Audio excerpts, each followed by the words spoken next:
নমস্কার, আমি সুদীপ্তা রায়চৌধুরী। আজকে আপনাদের আমি দেখাতে চলেছি দই বড়ার রেসিপি। আপনারা দেখতে পাচ্ছেন এই যে বিউলির ডালটা, হ্যাঁ, আমি 6 ঘন্টা ভিজিয়ে রেখেছিলাম। হ্যাঁ, এবার আমি জলটা ঝরিয়ে নিচ্ছি, আলাদা আরেকটা পাত্রে তুলে নিচ্ছি। মিক্সিতে একদম কম জল দিয়ে আমি ডালগুলো বেটে নিচ্ছি। দেখুন, এই যে ডাল বাটাটা হয়েছে, এর মধ্যে আমি আদা,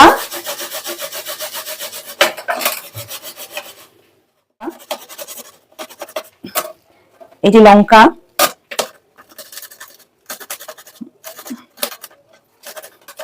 একটু গ্রেট করে দিচ্ছি,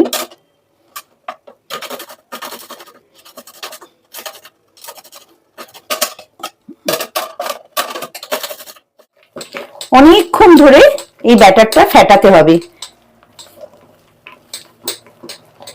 এই ব্যাটারটা অনেকক্ষণ ধরে ফেটাতে হবে। এবার এই ফেটানো ডালটা আমি একটু সাইডে রেখে এবার চাটনির প্রস্তুতি নিচ্ছি।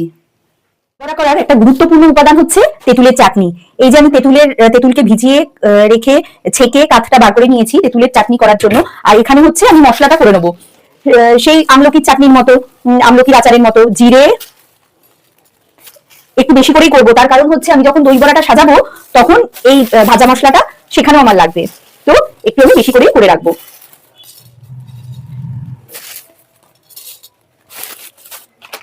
জিরে, ধনে, মৌরি আর হচ্ছে শুকনো লঙ্কা।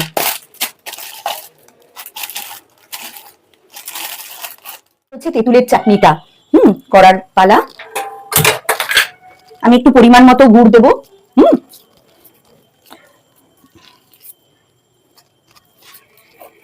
পরিমাণ মতো একটু গুড় দিলাম। এবার হচ্ছে এভারেস্টের ড্রাই জিঞ্জার আদা পাউডার আমি একটু কিনে এনেছিলাম। আদা পাউডারটা দিলে একটু টেস্ট হয়। আচ্ছা, এইখানে আমি একটা ডেচকি জল নুন দিয়ে ভালো করে নুন মিশিয়ে রেখে দিয়েছি, কারণ বড়াগুলো ভাজবো, ভেজেই সঙ্গে সঙ্গে ওই নুন জলে দিতে হয়। প্রসঙ্গত উল্লেখ্য, এই রান্নাটা আমি আমার শ্বশুর মশাইয়ের কাছ থেকে শিখেছিলাম, উনি আমাকে এটা করে খাইয়েছিলেন। আচ্ছা, আর বড়া ভাজার জন্য ডালটা রেডি হয়েছে কিনা সেটার একটা পরীক্ষা আছে। হ্যাঁ, যে সেটার একটা পরীক্ষা আছে। পরীক্ষাটা হচ্ছে এখান থেকে নিয়ে এই জলটায় দেখতে হয় যে এটা উঠে এলো কিনা। এই যে উঠে এলো, তার মানে এই বড়ার জন্য ডাল রেডি, দই বড়ার জন্য। আচ্ছা, লো মিডিয়াম আছে, বেশি গনগনে আঁচ হবে না, মিডিয়াম আছে। আমি বড়াগুলো ভেজে ওই নুন জলে দিয়ে দেবো।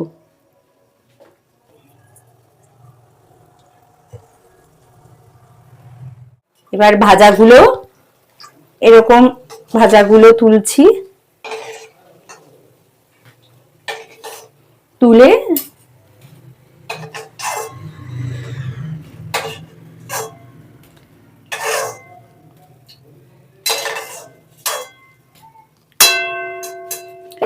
এই যে এখানে নুন জলটা আছে এখানে দিয়ে দিলাম।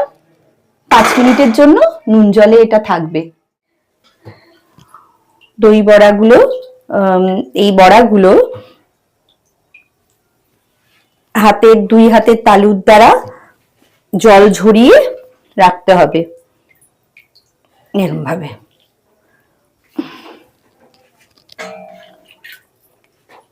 পরিমাণ মতো বিট নুন আর পরিমাণ মতো চিনি আমি দইয়ের সঙ্গে মিশিয়ে নিলাম।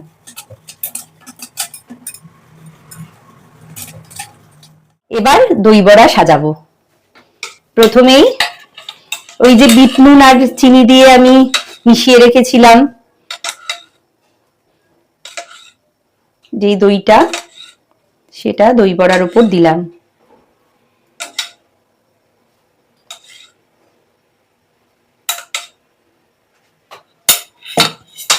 এরপর দিলাম ওই যে ভাজা মশলা করে রেখেছিলাম ভাজা মশলাটা উপরে ছড়িয়ে দিলাম। তারপর দিলাম চাট মশলা,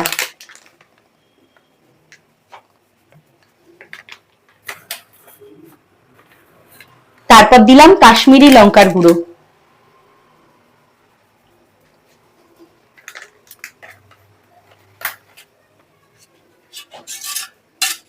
তারপর ওই যে তেঁতুলের